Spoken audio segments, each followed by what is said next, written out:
I want to talk about a very strange phenomena that happens in business. And that's about having no budget for developing people. It's quite strange when you think about it. And I want to take you through this very quickly because I just want you to think about the effects of this. The people you hire are not only the most expensive things in your business most of the time, but also the critical component to its success. And it's even when highly automated businesses, it's the people that glue things together and it's the people that make the decisions.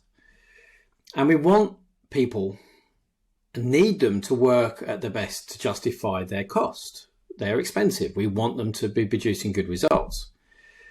And when we're looking at especially business leaders and managers, they are required to constantly make critical decisions and lead those expensive teams.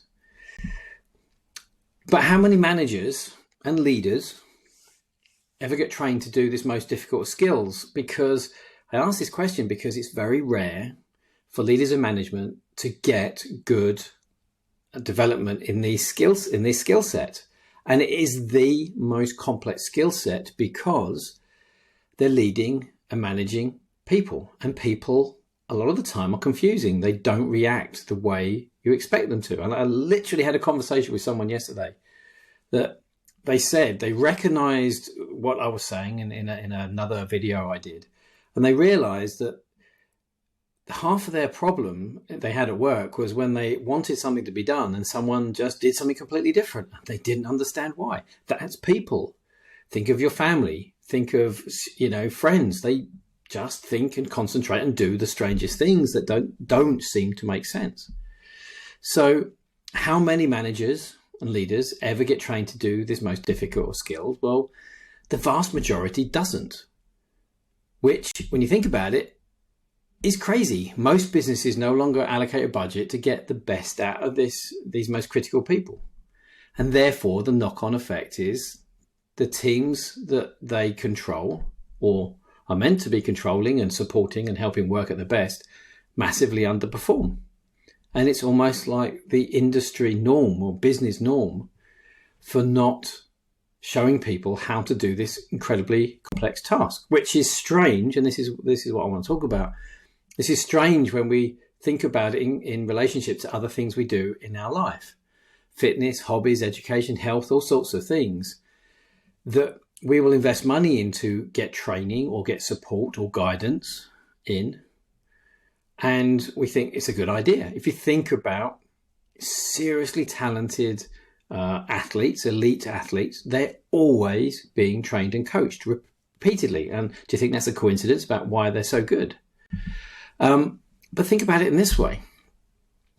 We send our children to school for years to help them have an education, meaning training, to help them in the future.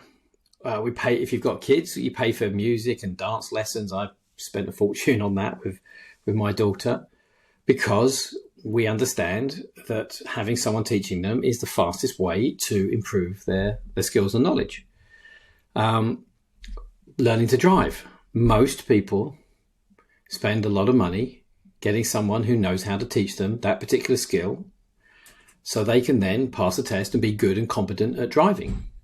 So most professionals, such as doctors, nurses, pilots, police officers, I could go on and on, get rigorous and continuous specialist training. It's not just once. They get continually retrained and assessed because a lot of skills are perishable. A lot of the time that we learn something and then we don't remember all of it. So these people get continuous retraining. And as I said, sports teams and individuals seek out regular coaching. It's the norm in these areas and almost every other area of our life. We go, yeah, that's normal. Imagine what it would be if you had a doctor who qualified with no training or never got any other training. You would think it's crazy and you wouldn't go to them, would you? But that's what we expect from our leaders and managers who are leading very expensive teams, and we hold responsible for business performance and the success of the goals that are set.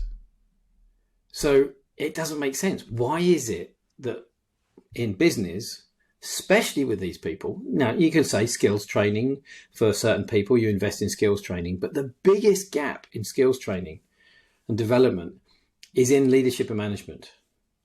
And you only have to see the reason why people leave jobs and the cost, the simple cost of a single high value person within a team to a business is phenomenal. And you compare that with the cost to train somebody to be a better leader manager so they wouldn't leave. And the biggest reason, one of the biggest reasons, I think it is the biggest reason why people leave is because of poor management.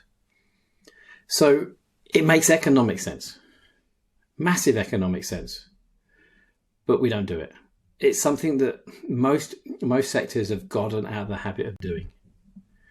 So businesses have pretty much budgets for everything, except for the development of the most valuable assets. So their people, but especially their leaders and managers. And it's often a problem if you are a leader already to then say, I need leadership training or management training. But actually the best people say, hey, I'm good at this level. How can I be better? Or I never got in this training. Why should I spend money on these people? Well, if you want better results, this is a critical key skill. It's incredibly complex. When I take people through the curriculum of our leadership and management skills training, they go, wow, there's a lot in there. It's a huge amount. And that's when they realize how complex this skill set is. So high performers are developed. They're developed. You can't expect people who've never been a leader or a manager, and knowing the difference is important as well, to just be able to pick up that and do that well. And if you want your teams to work well now and you're putting a new leader or manager in, well, you said it's important for them to have a manager, but not important for them to really be able to do the job well. This is one of the situations where a little bit of knowledge makes a massive difference.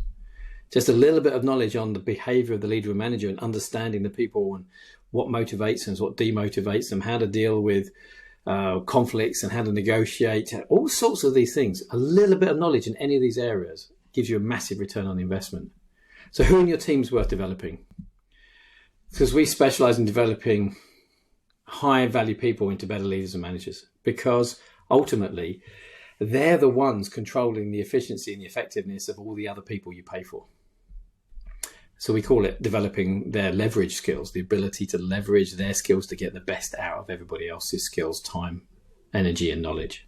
So if this sort of makes sense and you think, oh yeah, no, we don't do it, I know we should, let's have a chat. I promise you we can make a massive difference to the skills of your people very quickly and incredibly cost effectively, because that's one of the things that holds people back. You have to invest in people to get the benefits long term. And we do that in buying new systems. We're investing in all sorts of other part of the business to get the benefits long term. But we've just forgotten, I think, and hugely we've forgotten to do this with people, especially your most effective and most important ones, which are your leaders and managers. So I hope that's got you thinking. You may not like the fact you have to think about this, but it is one of the most valuable things you certainly can do, I promise you. And we've got the evidence to support it. Just get in touch and we can have a chat. Thanks for your time. I hope you're well. And yeah, I look forward to speaking to you soon.